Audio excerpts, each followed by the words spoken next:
Today there are a lot of updates from the Kharkiv direction. The most interesting news comes from the Vovchansk area. Despite being repulsed and pushed back, Russian forces have continued intense casualty-heavy counterattacks in the northern part of Vovchansk. They made a narrow advance but overextended themselves, ultimately getting trapped by Ukrainian troops at the Vovchansk Aggregate Plant. Over the past few days, Russian forces have been desperate to secure gains in Vovchansk to justify their Kharkiv offensive. They identified the local aggregate plant as vital for further operations.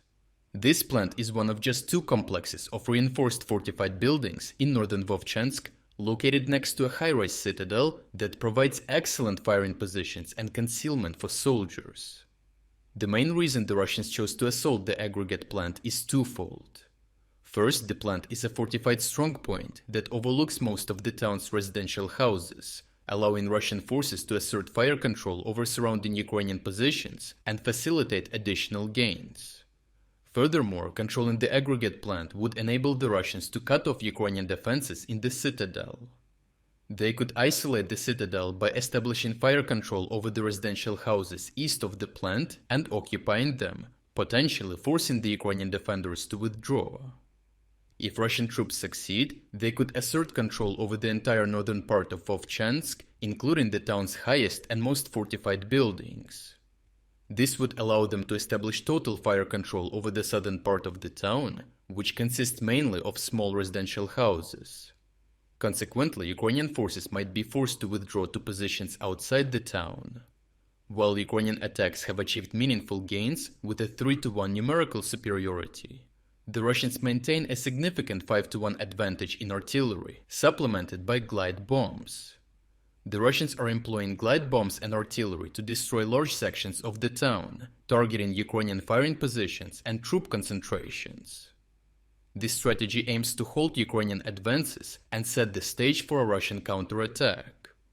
Additionally, recent footage shows that the Russian Air Force has struck the bridge near Staroseltiv again, causing substantial damage and collapsing several spans. This attack aims to undermine Ukrainian defenses by reducing the reinforcements in the town, thereby lowering their numerical advantage and facilitating Russian assaults.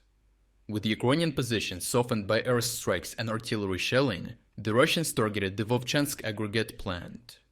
The destruction of many houses that could serve as firing positions for Ukrainian fighters allowed the Russians to advance and occupy the plant.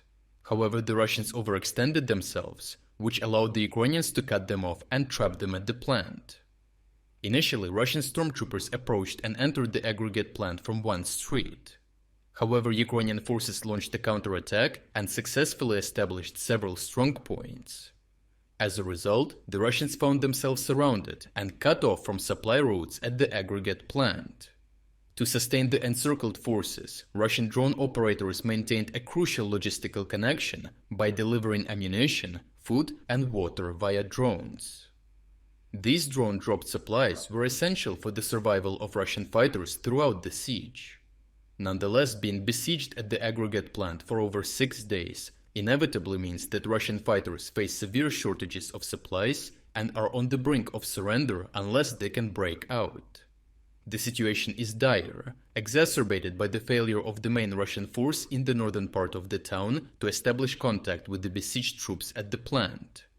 Ukrainian forces continue to subject the Russian troops in the plant to relentless fire, resulting in a significant number of casualties. To inflict greater losses on the Russians, the Ukrainian Air Force utilized guided GBU-39 bombs to target Russian positions at the aggregate plant. Additionally, Ukrainian forces struck a nearby hospital building and conducted an airstrike on a large building adjacent to the demolished hospital to disrupt concentrations of forces attempting to relieve the besieged troops at the plant. This strategy aims to compel the Russian stronghold to surrender by intensifying casualties, thereby heightening the urgent need for medical aid among the wounded. The original uncensored footage of all mentioned operations and strikes can be found on our Telegram channel through the link in the description. Moreover, the inability to evacuate an increasing number of scattered corpses from their positions exacerbates the lack of hygiene and deteriorates living conditions under siege. These conditions heighten the risk of spreading fatal diseases among Russian troops, further undermining their ability to sustain their defense. The complete loss of Russian fighters at the plant, whether through death or surrender, would significantly diminish the combat effectiveness of the Russian forces in the Kharkiv region. This scenario would pave the way for even greater Ukrainian success in subsequent counterattacks, potentially leading to the complete expulsion of Russian troops from Vovchansk. Overall, the battle in the Vovchansk area witnessed initial Russian gains swiftly countered by Ukrainian forces, culminating in the encirclement of Russian troops at the Vovchansk Aggregate Plant. Despite extensive artillery and air support, the Russians became besieged, confronting acute supply deficiencies and relentless Ukrainian assaults, resulting in substantial casualties. This entrapment markedly diminishes Russian offensive capabilities in the Kharkiv sector, opening avenues for Ukrainian counterattacks to recapture Vovchansk. In appreciation of your continued support, I am pleased to announce to you a huge summer sale. If you shop right now, you can enjoy substantial 30 to 40% discounts on our best t-shirts, polo shirts, caps and mugs. If you wanted to support my work but never got a chance before, now is an ideal opportunity to make a purchase. This is the last day of the sale, so the discounts will end in just one day. So check out the link in the description to take advantage of this offer before it expires. I truly appreciate your continued support of my work.